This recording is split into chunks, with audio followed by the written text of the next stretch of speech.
Hello दोस्तों, आप लोग को स्वागत है आपके अपने YouTube channel math bye Ranjan Kumar में। आज हम लोग क्लास 10वीं के एक महत्वपूर्ण क्वेश्चन जो समानांतर श्रेणी यानी अर्थमेटिक प्रोग्रेशन से लिया गया क्वेश्चन है, यानी एपी से लिया गया क्वेश्चन है। दोस्तों ये क्वेश्चन बार बार एग्जाम में पूछा जाता है, इसलिए दोस्तों अंत तक बने रहिएगा। दोस्तों अगर ये वीडियो आप लोग को अच्छा लगे तो चैनल को लाइक, सब्सक्राइब एंड शेयर जरूर कीजिएगा दोस्तों। तो चलिए दोस्तों स्टार्ट करते हैं। तो दोस्तों बोल रहा है कि समानांतर श्रेणी 2, 7, 12 डॉट डॉट का 10वां पद ज्ञात कीजिए। यानी दोस्तों 10वां पद रहे चाहे 15वां पद रहे चाहे 16वां पद रहे, उससे मैटर नहीं करता है दोस्तों। अगर इसी तरह से क्वेश्चन है तो बनाना कैसे है दोस्तों, ई फार्मूला का याद रखिएगा दोस्तों। टी एन बराबर A plus N minus one into D.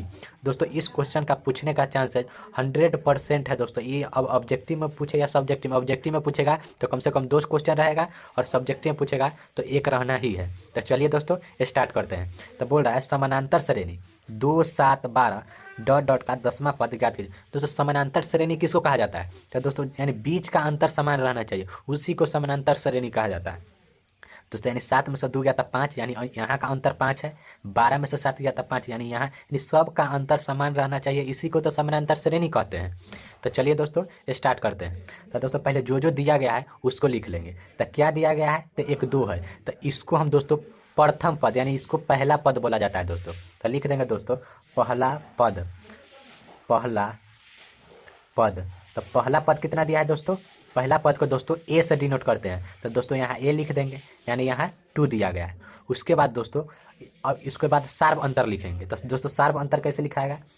सार्व अंतर दोस्तों इसको डी से डिनोट करते हैं, तो डी बराबर सार्व अंतर। तो दोस्तों ध्यान दीजिए यहाँ पर सार्व अंतर का अंतर कहने का मतलब होता है घटाना। तो सार्व अंतर मतलब दोस्तों कभी भी इसको D2 दोस्तों इसको यानी इसको तो पहला पद तो A1 बोल सकते हैं, चाहे ए बोल सकते हैं दोस्तों। इसके बाद ई है से A2 इसको बोल सकते हैं, इसको A3 ऐसे ऐसे डॉट डॉट करके इसे बोल सकते हैं दोस्तों। तो सार्व अंतर यानी A2 माइनस A1 होगा दोस्तों, चाहे A3 माइनस A2 कुछ भी हो सकता है। तो दोस्तों A2 माइनस A1 करते हैं, तो A2 माइनस A1 बराबर, तो A2 का मान कितना है दोस्तों? तो 7 है, माइनस A1 का मान कितना है? 2 है, तो यहाँ पर 2। तो 7 में से 2 गया तो कितना होगा? तो 5। दोस्तों एक बात ध्यान रखिएगा, समानांतर श्रेणी में हमेशा बीच का अंतर समान होना चाहिए, नहीं तो अगर नहीं होगा तो उस समानांतर श्रेणी नहीं होगा दोस्तों। हो गया। अब क्या दिया हुआ है? तो अब दोस्तों 10 दिया हुआ है, तो 10 क्या है? तो 10 दोस्तों n का मान है, तो दोस्तों यहाँ पर n बराबर 10 लिख लेंगे। अब दोस्तों क्या बोला गया है? फिर 10वां पद ज्ञात कीजिए। तो दोस्तों 10वां पद चाहे 12वां पद चाहे 13वां पद निकालने का यही सूत्र होता है दोस्तों। तो ये वाला लिख लेंगे। तो दोस्तों Tn, दोस्तों Tn के जगह यहाँ An भी कहीं कहीं लिखा रहता है दोस्तों। तो Tn चाहे An बराबर हो जाएगा दोस्तों a plus n minus 1 into D. तो दोस्तों यहाँ पर Tn यानी T n का मान कितना? यहाँ n आया तो n का मान कितना है? 10। तो दोस्तों यहाँ पर 10 हो जाएगा बराबर a का मान कितना है? 2। तो दोस्तों यहाँ पर 2 प्लस n का मान कितना है?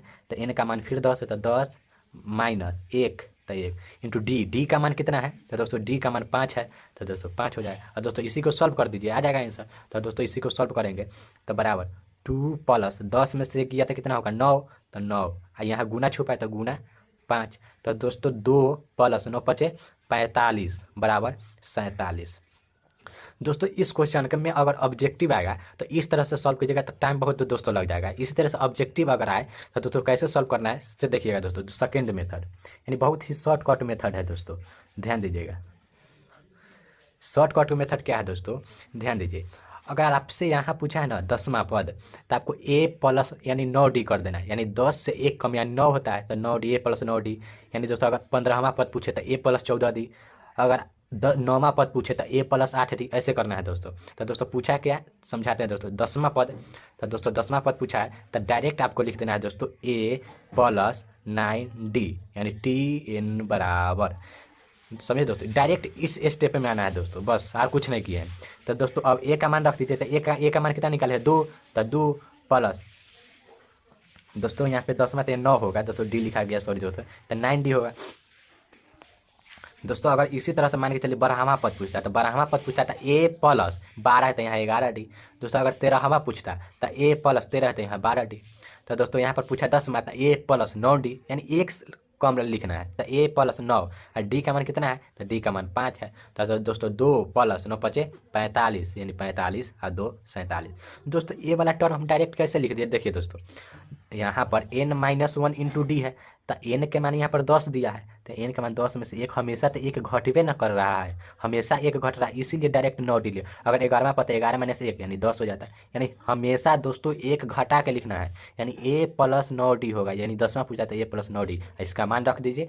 और यहाँ पर आंसर, ये सिर्फ ऑब्जेक्टिव के लिए दोस्तों। अगर आप लोगों को सब्जेक्टिव में आए, यानी 3 नंबर में आए चाहे 4 नंबर में आए, तो दोस्तों इस तरह से बनाना है, और ऑब्जेक्टिव में है तो इस तरह से बनाना है दोस्तों। आशा करता हूं दोस्तों ये वीडियो आप लोगों को काफ़ी अच्छा लगा होगा। यदि अच्छा लगा होगा तो चैनल को लाइक, सब्सक्राइब एंड शेयर जरूर कीजिएगा दोस्तों। धन्यवाद दोस्तों।